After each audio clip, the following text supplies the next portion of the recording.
Hello friends, आज मैं आपके साथ पॉलिटिकल साइंस का एक और टॉपिक लेके आया हूँ और टॉपिक का नाम है हर्बर्ट स्पेंसर। हर्बर्ट स्पेंसर के क्या व्यूज थे नेगेटिव लिबरलिज्म में, वो डिस्कस करेंगे इस टॉपिक में। और डिस्कस करने से पहले बता दूं कि इस चैप्टर के सारे लिंक्स आपको डिस्क्रिप्शन में मिल जाएंगे। Herbert Spencer considers that the state as a necessary evil and favors the concept of assigning limited number of functions to the state। Herbert Spencer का ये मानना था कि जो स्टेट है वो एक नेसेसरी इवल है एंड वो फेवर करते थे कि भाई सरकार को लिमिटेड, जो स्टेट है उनको लिमिटेड फंक्शंस ही देने चाहिए, अनलिमिटेड फंक्शंस नहीं देने चाहिए। He applied Darwin's theory of survival of the fittest in the social life and has tried to substantiate that struggle was the eternal law of nature। उन्होंने जो Darwin की theory थी survival of the fittest, उसको favour किया था और वो ये मानते थे कि जो स्ट्रगल है वो पूरी की पूरी जो है जिंदगी में चलता रहता है और ये एक लॉ ऑफ नेचर है, कुदरती है, हम इसको अवॉइड नहीं कर सकते। He further states that only the strongest survives in this perpetual struggle। तो जब भी ये स्ट्रगल चलेगा तो सिर्फ जो स्ट्रॉन्गेस्ट लोग होंगे वो ही सर्वाइव कर पाएंगे।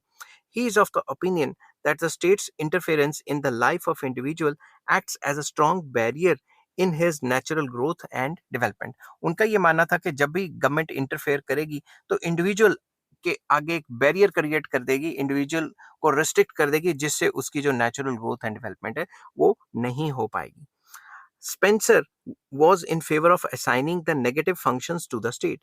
वो ये कहते कि स्टेट का सिर्फ यही काम होना चाहिए जो नेगेटिव फंक्शंस होने चाहिए स्टेट के, मतलब जो फंक्शन गवर्नमेंट करेगी, जैसे पुलिस हो गया, आर्मी मेंटेन करना हो गया, लॉ एंड ऑर्डर हो गया, सिर्फ यही काम होने चाहिए और उन फंक्शंस को उन्होंने नेगेटिव फंक्शंस कहा। ठीक है।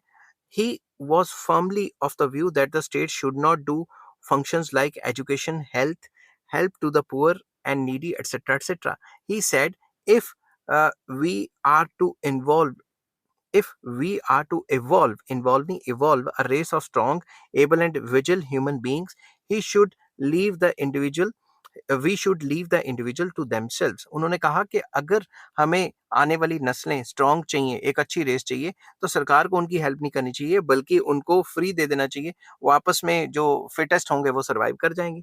The strong will survive and unfit will be eliminated. जो स्ट्रांग लोग होंगे वो सर्वाइव कर जाएंगे और जो अनफिट होंगे वो मतलब एलिमिनेट खत्म हो जाएंगे। तो ऐसा उनका मानना था, ऐसा मेरा मानना नहीं है। Spencer had also tried to introduce into the economic field the concept of survival of the fittest। वो ये कहते थे इकोनॉमिक फील्ड में भी यही प्रिंसिपल होना चाहिए, सर्वाइवल ऑफ द फिटेस्ट का। He has advocated the theory of open competition and free trade, क्योंकि वो भाई वो फेवर करते ही थे नेगेटिव लिबरलिज्म को, तो इन दोनों को भी फेवर करेंगे ही। The state intervention in the economic field arrests the pace of economic growth and individual fails to show his ability. तो जब जब गवर्नमेंट इंटरवीन करती है इकोनॉमिक फील्ड में तो इससे इकोनॉमिक प्रोग्रेस भी रुकती है और इंडिविजुअल अपनी बेस्ट एबिलिटी को शो भी नहीं कर पाता। फंक्शंस क्या हैं स्टेट के? Functions of the state according to Spencer, Spencer assigns only the following negative functions to the state. कौन कौन से? Number 1, protection from the foreign attacks, के हमारे जो स्टेट है उस पर बाहर से कोई हमला ना कर दे। To maintain law and order within the state law and order को मेंटेन करना, ये भी गवर्नमेंट का काम है। To implement the legally concluded treaties and contracts, जो भी कॉन्ट्रैक्ट्स एंड ट्रीटीज हैं उनको लीगली इंप्लीमेंट करवाना। अगर कोई भी एक पार्टी जो है मुकर जाती है कॉन्ट्रैक्ट से या ट्रीटी से, तो उसको इंप्लीमेंट करवाना।